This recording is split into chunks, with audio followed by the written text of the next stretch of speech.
Assalamualaikum warahmatullahi wabarakatuh. Salam sejahtera bagi kita semua. Shalom, namo buddhaya, dan salam harmoni. Perkenalkan, nama saya Nikada Istiawati, NIM 2211031637 dari kelas Y, nomor absen 8, Prodi Pendidikan Guru Sekolah Dasar.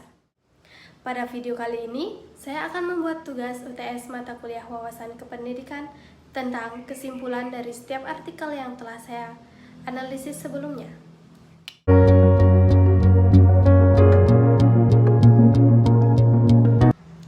Pendidikan adalah suatu bekal dasar yang bertujuan dalam mengembangkan kemampuan dan kepribadian kita. Dengan adanya pendidikan, suatu bangsa dapat menjunjung nilai-nilai moral dan kemampuan bersaing secara sehat dalam segala bidang. Adapun penyebab rendahnya kualitas pendidikan di Indonesia secara mikro diantaranya yaitu rendahnya sarana dan prasarana, rendahnya kualitas guru, biaya pendidikan yang mahal, dan lain sebagainya. Oleh karena itu, meningkatkan kualitas pendidikan secara garis besar terdapat dua solusi, yaitu secara sistematis dan teknis. Tidak hanya itu, agar pendidikan di Indonesia menjadi lebih baik, peran pendidik di sini sangatlah penting. Karena pendidikan mengamati semua proses pendidikan itu berlangsung. Dari situ kita bisa menemukan solusi yang lebih efektif dan pendidik harus bekerja sama dengan pemerintah agar tercapainya tujuan pendidikan bangsa Indonesia.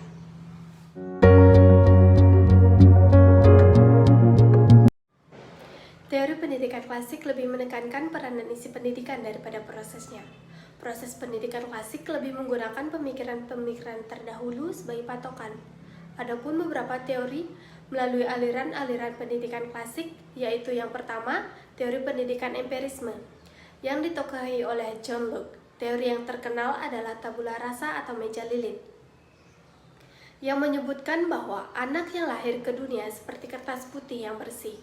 Kertas putih akan mempunyai corak dan tulisan yang digoreskan oleh lingkungannya sendiri, sedangkan faktor bawaan dari orang tua tidak dipentingkan. Yang kedua, teori pendidikan nativisme. Aliran ini ditokohi oleh Schopenhauer. Aliran ini berpendapat bahwa perkembangan individu ditentukan oleh faktor bawaan sejak lahir. Oleh karena itu, hasil pendidikan ditentukan oleh bakat yang dibawa sejak lahir. Yang ketiga, teori pendidikan konvergensi. Tokoh aliran ini adalah William Steam. Aliran konvergensi merupakan kombinasi dari aliran nativisme dan empirisme. Aliran ini berpendapat bahwa anak lahir di dunia ini telah memiliki bakat baik dan buruk, sedangkan perkembangan anak selanjutnya dipengaruhi oleh lingkungan. Jadi, faktor bawaan dan lingkungan sama-sama berperan penting.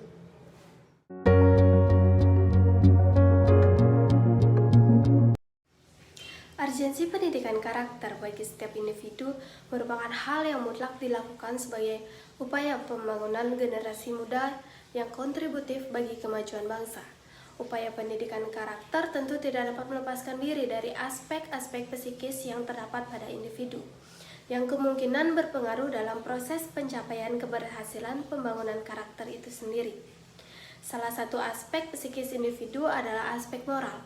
Maka, Lauren Kohlberg menawarkan tahapan-tahapan perkembangan moral pada individu yang akan membantu kita, para pendidik, dalam mengaktualisasikan pendidikan karakter yang efektif dengan dukungan teori pendidikan moral ini.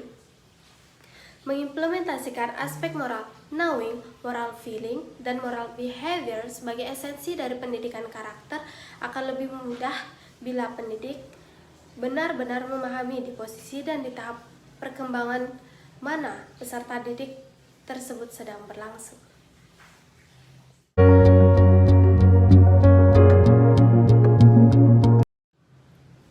Secara garis besar, program guru penggerak ini untuk menstimulus potensi guru agar lebih berkembang menuju nilai-nilai Pancasila dan bisa mengimplementasikan nilai Pancasila pada para pelajar secara integratif. Menurut penelitian Hendrik, program sekolah penggerak yang terwadahi dalam kurikulum Merdeka Belajar memiliki relevansi dengan berbagai teori filsafat humanistik dan konsep belajar taman siswa yang dicetuskan oleh Ki Hajar Dewantara. Guru penggerak berfungsi sebagai roda perubahan pendidikan ke arah yang lebih maju dengan mengubah paradigma pendidikan yang berpusat pada murid. Maka, program guru penggerak menjadi salah satu upaya dalam mengembangkan kompetensi pedagogi guru sehingga dapat mengembangkan konsep berpikir kritis, kreatif, dan mengeksplor hal-hal baru agar menghasilkan siswa-siswa unggul dengan landasan utama profil pelajar Pancasila.